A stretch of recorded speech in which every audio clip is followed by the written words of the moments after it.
You're listening to the Daily Sales Tips podcast, and I'm your host, Scott Ingram. Today's tip comes from Mark Schenkius, who we haven't seen since tip 1001, where he shared 1001 ways to influence your buyer.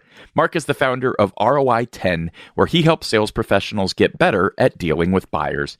He's also the author of The Other Side of Sales, where he shares his perspective after 15 years in procurement. Here he is.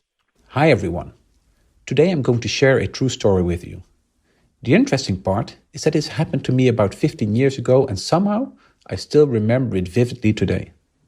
I was just appointed in my new role, where I was responsible for warehousing and distribution buying for the Netherlands and some other countries within our European network.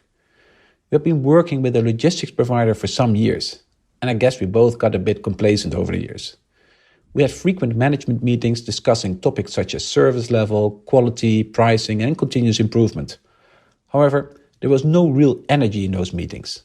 It almost felt like we needed to do it rather than seeing the actual benefits from it. During one of those meetings, it was announced that we would get a new key accounts manager looking after our business. I still remember thinking, this is probably going to be same old, same old. However, was I in for a surprise?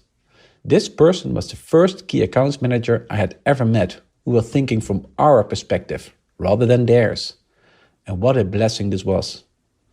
At one point in time, we had a discussion to put our company's branded stickers on the side of the distribution trucks, which were owned by the logistics providers. It was a nightmare breaking through the bureaucracy at their end. At one point in time, this key account manager came to me and said, "Mark, let's park this topic for a week."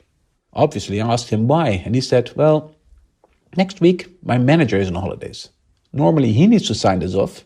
However, when he's away, I have approval to sign off these projects and will get it sorted immediately." And so he did. The next week, 7 trucks were stickered, which was a project that was outstanding for months. And this was not the end of the story.